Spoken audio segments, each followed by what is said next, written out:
Social media is becoming a natural platform for any marketing campaign. So, have you thought about the last time that you were looking for a service or a product? You trusted a referral from your good friend or from somebody online that you really trust. Today, I'm going to tell you the pros and the cons of working with influencer marketing and why you should do it.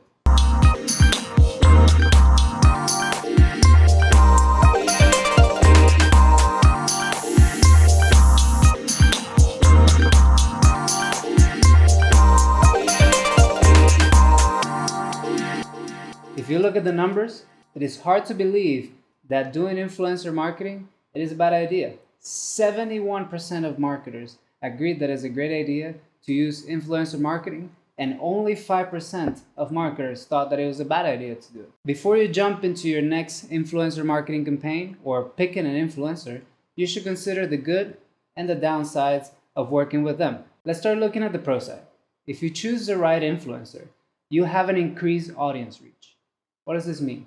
They spend tons of time getting to where they are, and they're not constricted to your audience or to the audience of a specific blog. They have multiple social media channels where they can reach multiple people across the board. So the strategy here will be to partner with as many influencers as you can so you can reach different target audiences and you can analyze which one is better for you. Going off of this point, we can start talking about the second pro side of using influencer marketing. If you choose the right influencer, you'll have relevant audience reach. What does this mean? If you choose the right people to collaborate with, you'll be able to reach more users, but you'll be able to choose the audiences that you're trying to reach. So if they have an audience that clicks well with your product and has synergy with the messaging, your campaign is easy peasy.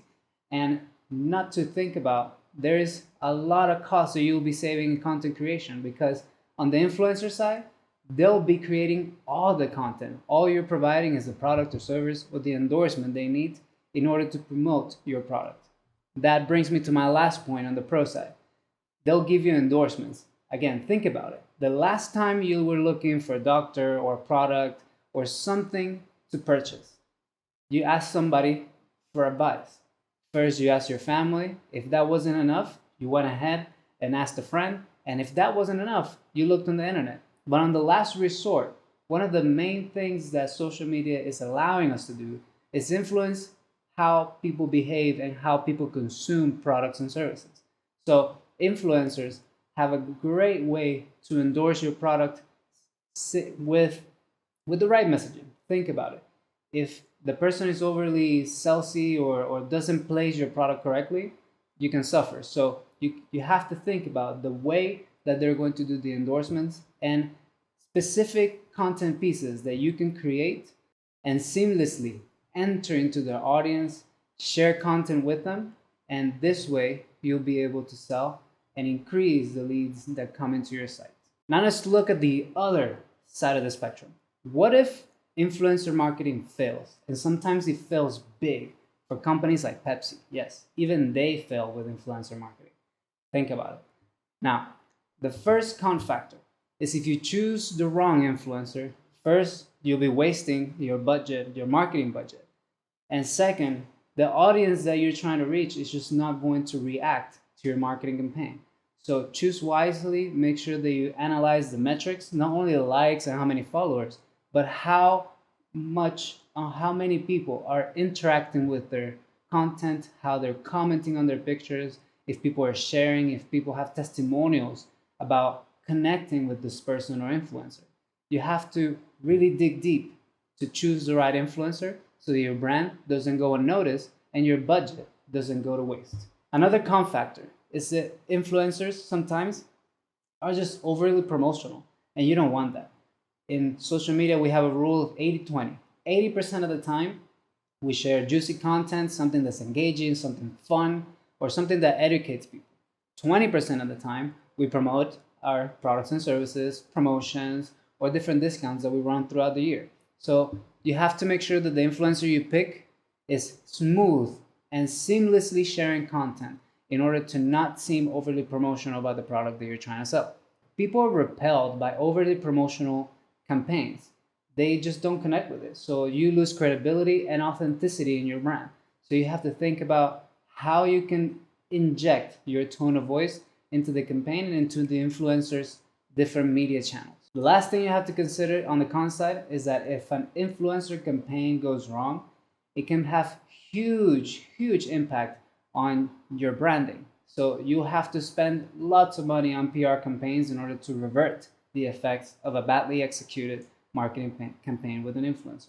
So if you want to research a little more or see a case study, you can go on our blog and we have a link there for the Pepsi Jenner case, where they were just simply insensitive to cultural and societal issues that were happening in the moment. So you have to be really careful about how you share the content with these influencers. So yes, you're looking for influencers in order for them to create content about your brand. However, you have to set the rules in the game in order for them to share the right content, content that looks and portrays your brand, and content that is sensitive to what is going on in society today. So really dig deep into who you're working with and how you can execute something smoothly so that both of you, the influencer and your brand, can benefit from this campaign. The $1,000,000 question will be, should you use influencer marketing? Absolutely yes. There's many ways to execute influencer campaigns, and in Sensu Media, we have been able to execute plenty of these campaigns. For example, a lot of people think that influencer campaigns you have to do with macro influencers, millions of followers, hundreds of thousands of followers. But this is not true. Today, we have seen lots of results from looking at small and medium influencers so that they can reach an audience a little more organically. They have a step forward in society. So they're able to connect with their audience a little easier than somebody who's really famous or somebody who's just endorsing a product. So for products, yes, you can use macro influencers because obviously they're going to have a bigger reach. But for services and specialized products, you want to really dig deep into what micro and medium influencers can do. You can partner with 3 to 10 medium to micro influencers instead of just one macro influencer. This can bring huge benefits to your campaign. Every brand has been able to grow from these efforts, and your budgets will be spent wisely. So thank you for watching this episode. If you want to learn more about how to use influencer marketing, you can go to our blog where we describe a little deeper in detail about what I just talked about, or you can contact us where we can guide you and help you choose the right influencers for your campaign. So until next time, I'm Rafael Laurentin with 360 Sensu Media. Thank you for watching another episode of the 360 Tutorials. See you next time.